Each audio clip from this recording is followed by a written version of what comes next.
So code amendment, pressurized irrigation requirement removal from city code.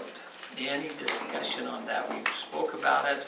I think we'd come to terms with it in the past, that was something that the city council was comfortable doing. Any other discussion? If not, we'll move it to the regular council. I think in the future, you're gonna be sorry. I don't know, after today, probably not. The canal break. I'm not sure Salem. on that cost. Salem Canal breached today. And the enclosure, we've gone over the studies so many times, and you may be right, but at this point here, that was a consensus.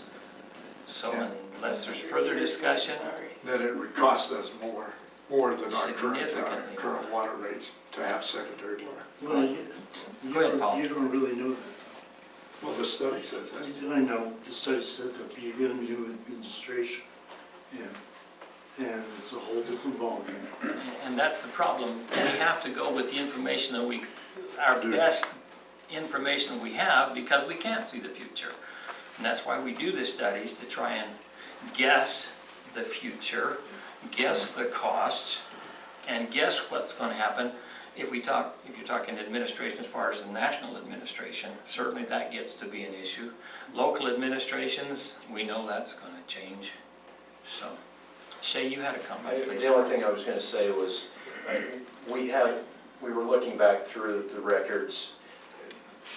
You approved the study, but there wasn't a public hearing associated with this, so we can't approve the code tonight. We're going to have to move forward with a public hearing. Next council meeting, we'll just hold a public hearing and then. Okay. Dale? And one question, so does this need to be referred back to the planning commission? No. This is not a land use. Okay, Planning Commission It is is just in the land development use. It's in the agreement, part of it development is, but agreement, it's but- yeah. Yeah, Brittany. So I've thought about this pressurized irrigation, and one of the reasons that made it not feasible for Elk Ridge was the pumping costs, to pump it up, because it would come from below. So this is totally out there, but I was just thinking about it. Who owns Forebay? Is there any way we could buy that and use that for irrigation, because then it would straight downhill? Basin Does City. Basin City So have that's it? your answer right Okay, there. all right, They don't own know. Basin Lakes as well.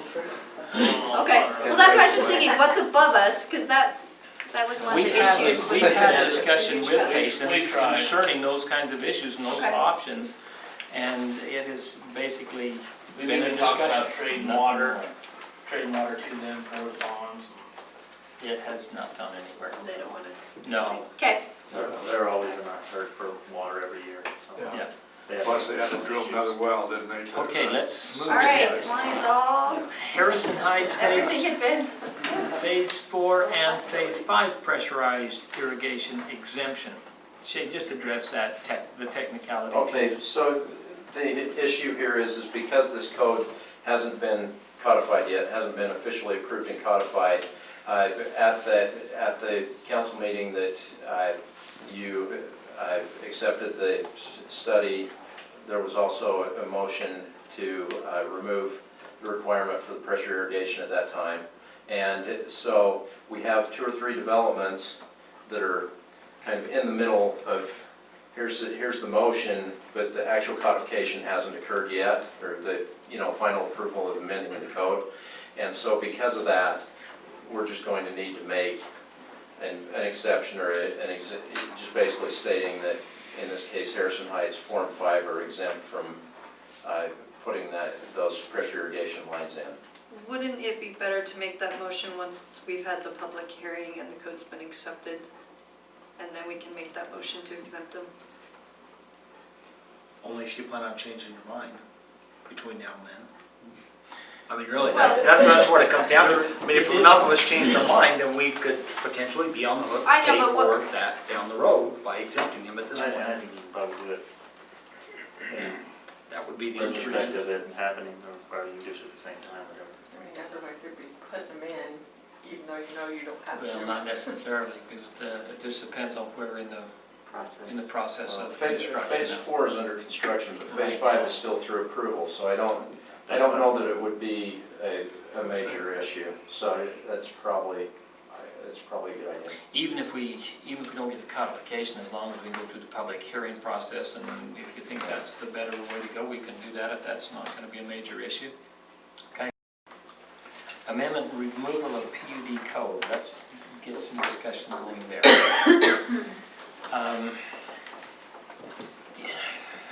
We've had the PUD code for quite some time. There are some real downsides to the PUD code, some major downsides.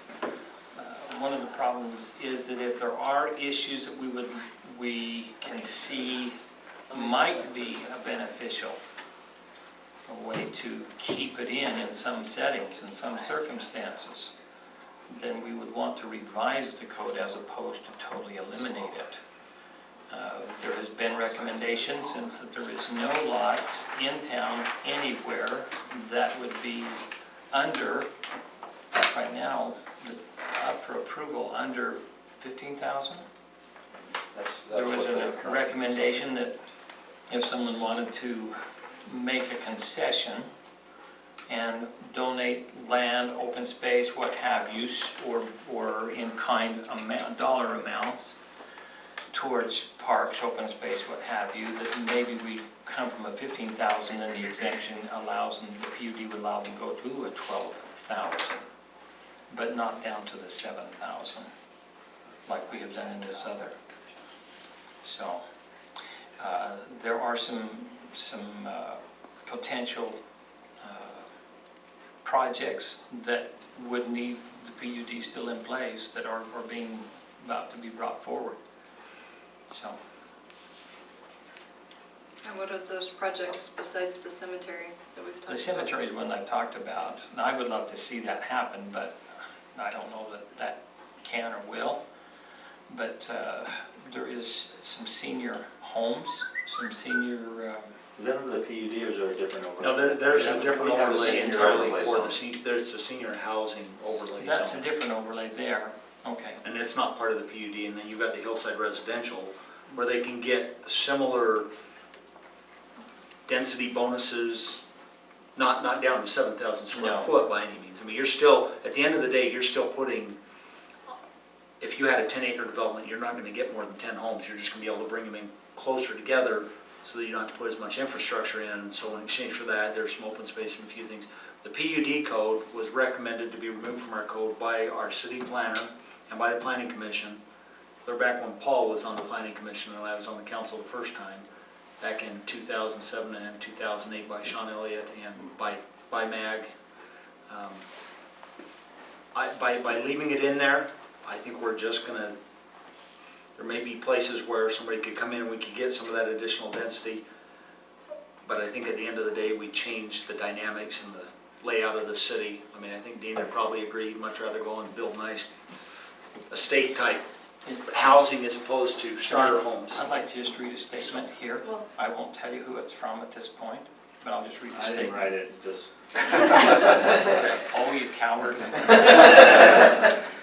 Flower? The secretary. Now you just come talk to us.